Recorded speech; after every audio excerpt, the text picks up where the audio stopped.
Ndị be anyị bịakwanụ ka unu nụrụ ka moto si wee gbu nne na nwa. Mathias Ezeaku kọkwanụ ebe a ka nya bụ ife si wee mee. Unu ya anụkwa nke Jiji Woman kọrọ ka esi wee kpụ ya wee si anya bịa n'ife mberede nke okporo ụzọ mere n'ọkwọ nwunye ya na nwa ya, maka na di na nwunye a na-ejekwa n'ụka omenala bụ ụzọ eziokwu ụka Mathias Ezeaku. Mathias Ezeaku nọkwa n'ebe a wee na-akpọ gọvanọ na-achị Anambra steeti na ya gbatalụ fọsọ enyemaka na misteki a bụkwanụ ndị o nyere ọrụ ka o si n'aka. Iwe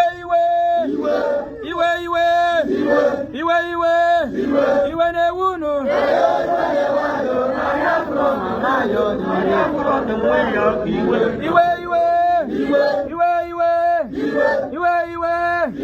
iwe na-ewunu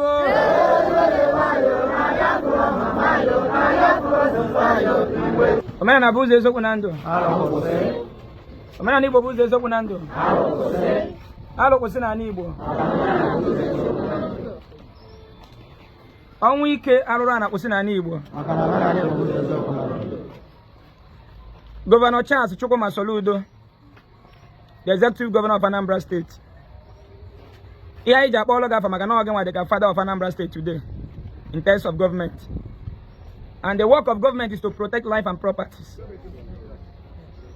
Here is when I bog ebona. Ega haba abacheche. Ina anye fun wana nwoke na eba. Yana anya mmiri na eme. Ina anye fun ma akomena na buzo ezokwu na ndo. Kana anya mmiri na eme. Ina anye fun all the members of omena na buzo ezokwu na ndo worldwide. Kana anya mmiri na eme. Ogene bụ the cause. Bona contractor iwepụtara ego onye ya lụziela anyị ụzọ si from Mkpọ Junction gawa Umoji. Bịa jide etiti main road gbuwa into two without eating anything caution. Ma okegodi ya caution tape nkịtị. Nwunye nna anyị ukwu a gbawa strong member na omenala bụ ụzọ eziokwu na ndụ. Na di ya nwaanyị wee pụta n'abalị nwanne enyi ka ha je gote mosquito coil. Wee kwụrụ n'akụkụ moto Young Shagro na-amahụ n'onu na-ada ebe ahụ wee maa dị pothole je magoro mmadụ na-aba n'ụlọ nwa ha n'akụkụ enu gbuo ha na-abụ. Ndị omenala ya ekwe? Ụmụ omenala ya ekwe? Ụna ga-ekwe? Anyị asị na ya ma nkwu ya na ihe iji gbawa Soludo anyị ji si na ọma agbacha eche bụ na ọma nweta ego ka ha rụọ ụzọ bịakwa kwụrụ ebe ha na-arụ ụzọ. So n'ihe ọ ga-emeela anyị bụ na Anambra State Government under the leadership of Soludo provide like contractor under must. How provide like the contractor under the law? Failing to do so, I get below Zuma now about the donor government house.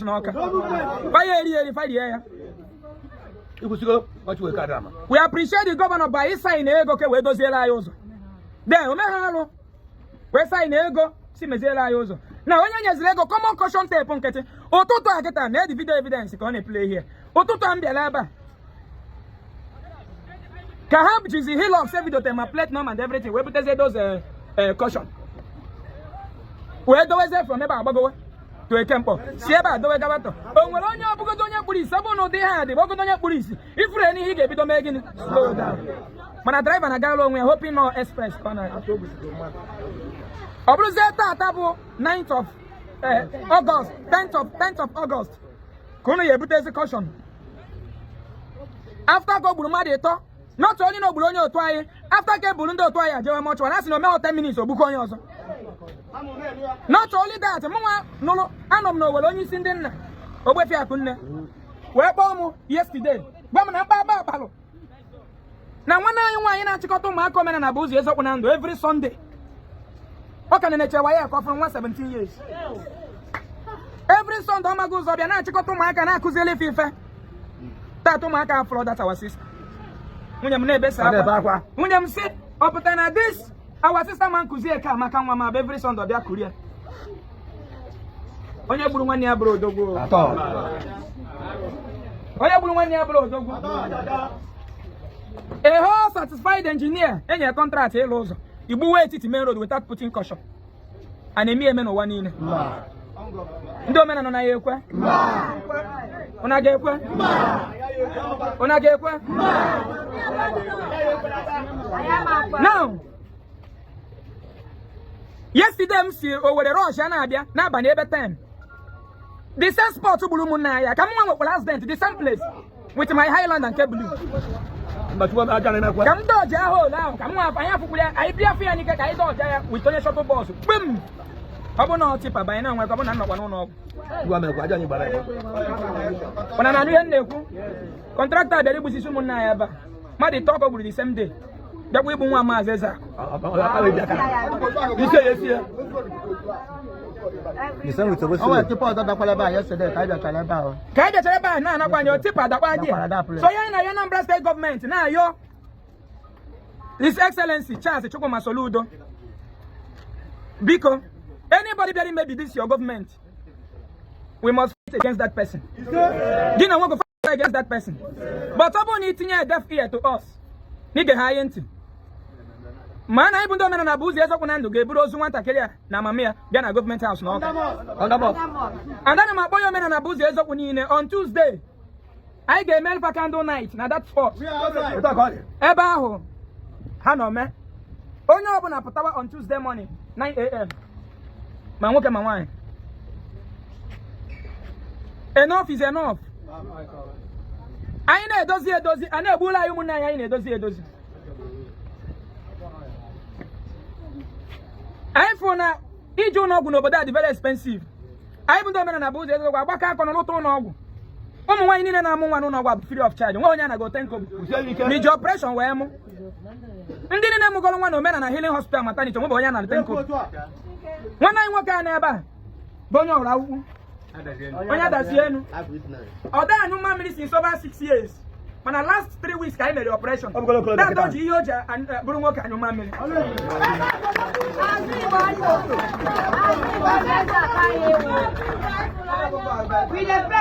go on to name a fibroid operation. I need those maybe. Governor will take okay, those contractor maybe. Upon a government of Anambra provide the line, the contractor under the law. Come on, I be a hosua. If I want to say, Papa will also away. I went and say, no, the other lion man. Akwali le bugaye. Iwe. Iwe ne wuno. Iwe ne wuno. Iwe ne wuno.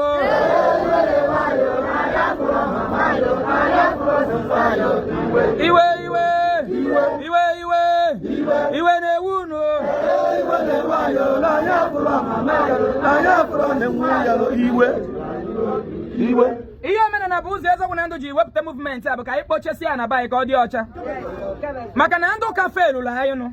Mela iji si ka inwebe ọgbakọ mena na buzi Ezeaku.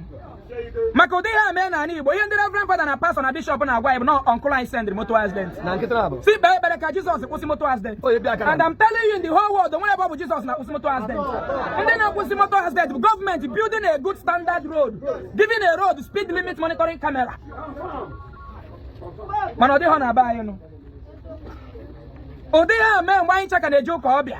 Ihe ndị Father na ndị pastor na bishop yi ekwu na Chukwu weta na Chukwu ewelugo.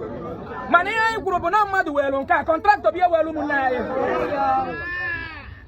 And don't get faced the consequences under the law. Oh yeah, na your government of Anambra State. Let them provide him under the law. He says. Iya ji bido ọgbakọ mena na buzi Ezeaku obo. Odi ha me ka igwe ụmụnne no nwere onye village send the accident. Ka igwe ndị buy the cost of the accident. I know who the cost of the accident. I know take action. Many ji sonye ọbụla pụta on Tuesday. Ka ite action go simple wa the cost of accident bụrụ mama na nwanne anyị nwanyị. Bụrụ mmadụ ịtọ the same day. Nne na nwa this woman bụrụ nwa for 9 months. Nyala Zugidi Okucha Secondary School. A contractor, Governor Soludo nyalolo, and allow this woman and where into kilo. Where's the contractor man when I get Chilias? Okay, Chilias. Say the Kulo Quabo. Now I'm under a week, and do Cobia. Nothing not to go with an Achua will go. And I know on Tuesday, I'm going to be a while, Niluaba, Yabi Hemel, Nirlando. Me boy, man, and a boozy, yes, your go. Me, I be a back, me, I be a back, freedom. kịta onye chọọ ka Igbo dị mma bịawa on Tuesday morning by 9 a.m. n'iri na ndọ ụzọ Simple Junction jewu ma oji ka anyị gwa mba ụwa ihe gburu ụmụnne anyị na nne mụrụ Contractor mee gịnị wee gburu anyị sị mba na ọ bụrụ na agwa mere o ji bụrụ agwọ nke a ga-enye aka na ọ bụrụ na gọọmenti of Anambra State respond through our action ọ ga-eme nwa ebe ọzọ na-arụkwa ụdị ha Contractor jiri maka ihe mere onye otu ya tinye gịnị motion maka onwere onye mechi eburu ozu onye ọzọ n'isi ọ dịka ebu nkwụ onye ka ndị fada na ndị pastọ ji ree ha n'Igbo resi ndị Britain resi gọọmenti anyị onye nwe ụdọ ọnwụ ike a tupu ụfọdụ eje nye ya ọchaji dị famili ego consign ya bụ ihe melụ onye a ji nwụ agwa gị no attack no spiritual attack no ihe mere na mmụọ wee na-agwụ na ụmụ Chukwu okike abịa mana aja anyị ọgwa anyị nwanwe Igbo ọ bụ na edoziri ebe a ndị ụka dị ọkwara dị idozi ebe a okwu n'ụka ka ha bụ ihe a chọrọ bụ ego ha ga-eji auditorium mgba private jet ụna na nwe na-ekwu ọ bụrụ na ha na-atinye ụdị action akịta anyị na-atinye gọọmenti will have do the needful in our life ndị ihe na-agwụ bụ Tuesday morning onye ọbụla pụtawa we are still onye ọ na-ageri black and black ndị nne yiri akwa ndị na-eyiri black n'elu we are still pleading to the government of Anambra State and the father of Anambra State Mathias Soludo Omenala Buzedo have done a lot under your government anyị emego ndị Anambra State uncountable operation free rụọrụ ndị na-enweghị ụlọ na Anambra State ụlọ free na duso ọgọ ọkụzụ ọ dị die rụọ Omenala Healing Hospital and maternity ụmụ nwaanyị Anambra na ụmụ nwaanyị Igbo na-amụ nwa free under your government ihe dị na to support government and somebody nyere ego ka edoziere anyị okporo ụzọ ejide ego jide ndụ ụmụnne anyị anyị sị gị bịa nụrụ ọnụ anyị provide this young man under the law failing to do so our governor anyị ga-eburukwa ozu abute na government house o nwezi unu ga-ebudo ozu mee na-eburu ya mee dodilo onye ọbụla na-ekele na nwunye mbụ Chinyere Leticia Ọnụọha na Chinyere nwa m Ọnụọha na ezinụlọ m niile bụ na omenala ka anyị jiri mere nzukọ mberebe bọs stọp anyị mere nchekwube anyị nke ebe m tiri isi ezinụlọ m na-akpọ m n'azụ anyị echereche anyị nwere ike iche na wiki ada nwaanyị ada mbịa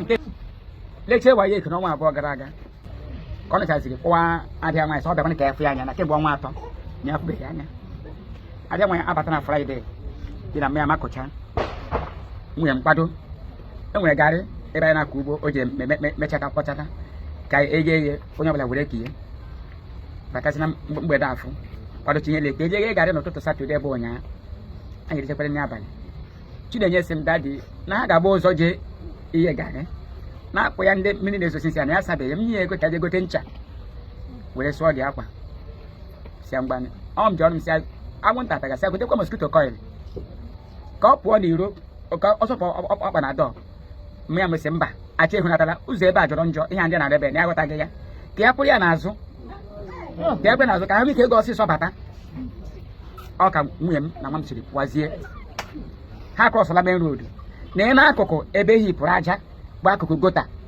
ka ndị na-agba n'ụzọ ji moto nwee ike kọtụ ọ pụọ ka ha krọsụọ moto yọngụ esegbosi ma aja ehi pụrụ ma gota bịara ebe ha pụ ja gbuo ha anọ m n'ime ụlọ nga sekuriti kọmpani anyị bịa kpọwa m omeka na nya m ọsị m bịa ka ebe ụmụ m nọ si ha jere igote eriro ọsị m enwere asịrịntị mere ebe na ya weta ihe a na-aka ebe ọ dịkwa njọ njegori ka m na-apụ ihe ka mmadụ 6 ma vụọ m ma ndị ha bụ ọgabiko were nwayọ sị gịnị ka m mere na-asị ngwere nwayọ hapụrụ m aka ka m letapụ anya n'ala lekwe nwe m ka ọ tọgbọ n'azụ nle na aja nwe ehipere lekwe Chinenye nwa m ka ọ tọgbọ ntiwe mkpu kpọwa nwanne ha nwoke ya agbata ndị mmadụ biko onye maka eti ndị a kpọrọ gawa ụlọ ọgwụ nwa nwoke bụ Chigozie na onye nwoke evuru moto bịa adị ha na moto anyị jebe Crown so na Crown tiwe mkpu n'abalị ahụ dọkịta apụta nọọsụ pụta dọkịta sata wetu obi ka amara ihe na-eme so tụtụ testi fee n'isi testi nka fee n'isi sai na ha nwụkwana nsị gịnị mgbe ma nwụọ na mgbe ma nwụọ na We have one at the war. As in a Malawa. Why didn't do banana? Oh, and do a banana. Oh, and do a banana. We have put one money. Oh, put on a moment money. I do Kakariam. I put a Ozu, Mam, and we have. Oh, to car or this guitar. I will do banana. Sim, no, Kaha, Momakia. Na government. Ganore, Makia. Ganakia. I want it. Government. Sige pa ni kamu desu lo mere. Ageji wora anyi aso aja. Na road na so na waro. Gini kaji mere. Onu gba dem. Aboda ko. Dibe. Contractor basuga niwe.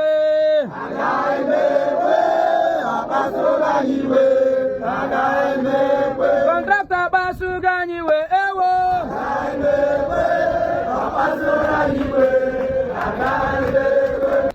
Una vugo mbuni na na-ekwu na reality hit egin ikweta na ona and those reality I na-ekwu we are the preventable and the prevention should be done practical. Well, ihe mere ndị a mere ha practical. Yes. Watch if we cross here ha cross government road mana aja hipụrụ otu a ha na-echezi ka moto gafee ka ha gazie because onwere ka ha yesi na-aga nwanyị na moto na-abịa duto na aja ahụ anọchiri ụzọ moto yọ nga amahụ na ụdị ha dị wee mee gịnị so anyị akwụkwọ telefon akwụkwọ telefon akwụkwọ telefon ọbụna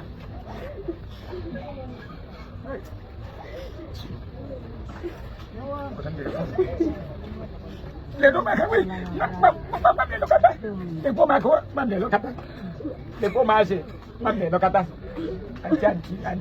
anti como antuna buona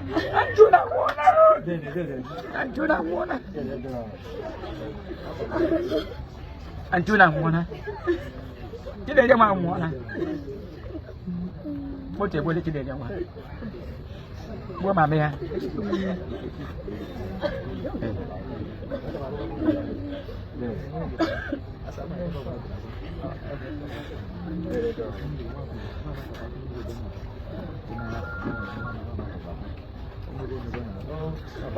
Mama gada lepo. Ama mnoge mo. Amagem. Lu theo muri kime. Edam no. Amagem.